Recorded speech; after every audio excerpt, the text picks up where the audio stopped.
Hey, what's going on YouTube? Alabama Reloader here. Coming to you off the back porch. I was going to do a follow-up video on the Cabela's Covenant 7 5 to 35 by 56 millimeter scope that I bought.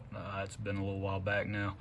I did an initial video on it, and I'm trying to hold my phone as still as possible just so you can check out the reticle. The reticle itself, and I know you guys can't really tell but we are looking at a gazebo thing, whatever that is. I don't know, that's a few hundred yards away. Looking at the gazebo, and right now we're on 6 power. So I'm trying not to move the phone, because as soon as I do, it's about impossible to get it looking halfway decent. But that's 6 power. You can see somebody out there cutting grass. But yeah, so there's the reticle. It's kind of got that Christmas tree style that a lot of people are kind of falling in love with for long range shooting purposes. Do your holdovers, that type of thing, so you're not dialing the turrets. But yeah, so it goes down to 8 mils, excuse me, down at the very bottom. You can't really see the number 8, you can just barely see it.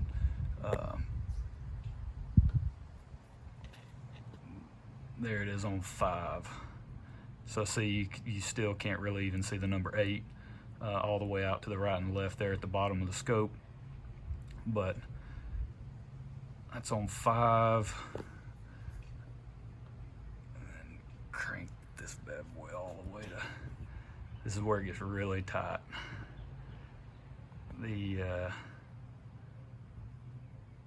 This is so hard to do with a phone.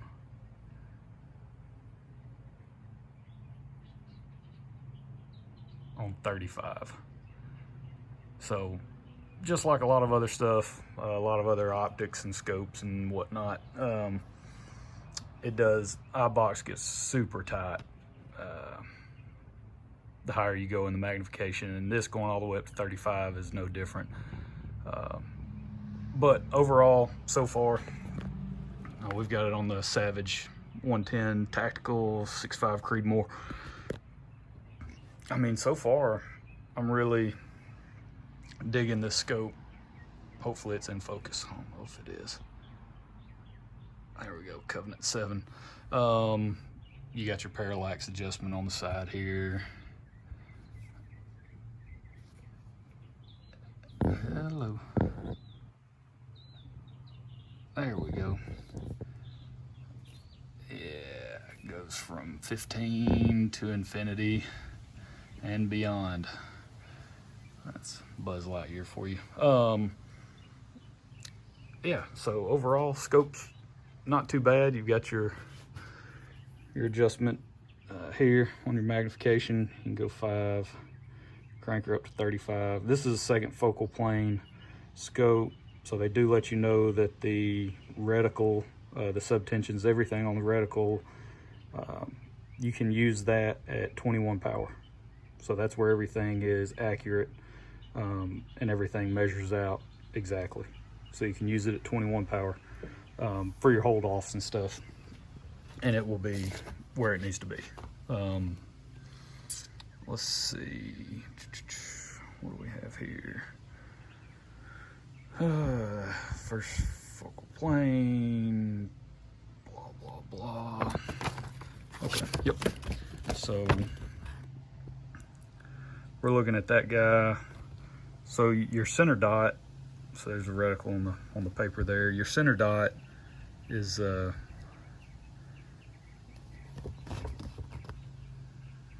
there.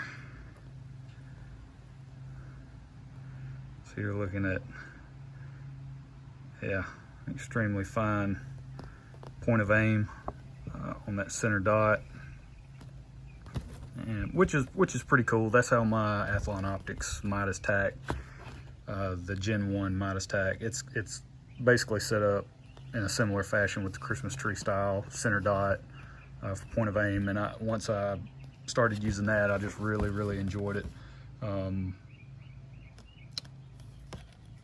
But yeah, there's your reticle, pretty cool.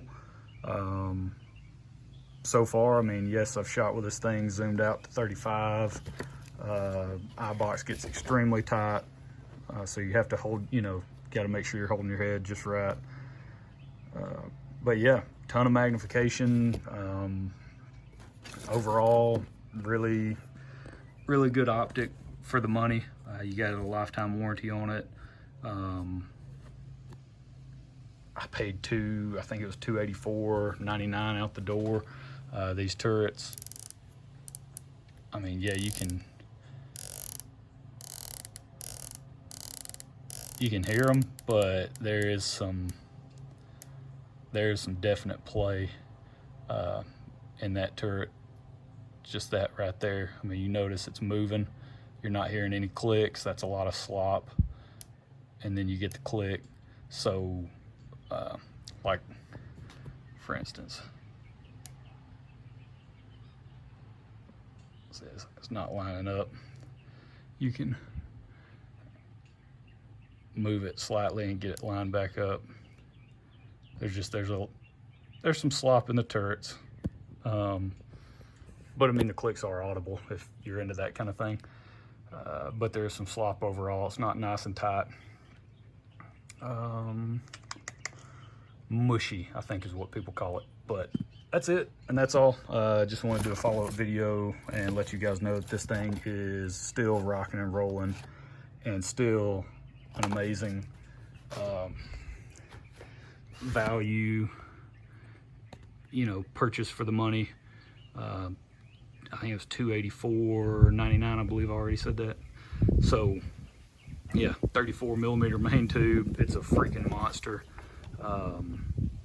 and couldn't be happier with it. I mean, you know, it's a lot of heft to it though. If you're one of those people, you're looking for a lightweight hunting setup, don't go buy this scope. Just with it being a 34mm main tube, the thing's freaking heavy. So but yeah, that's just kind of it comes with the size. So, but great scope for target applications, shooting long distance. You know, you're able to use that reticle. 21 power is more than enough to shoot long range, and use that reticle if you don't want to have to dial. Still working on checking out the turrets, you know, if they're tracking true and all that. So I've got a lot more work to do with that. But other than that, there you go. We'll catch you guys next time. Y'all have a good one.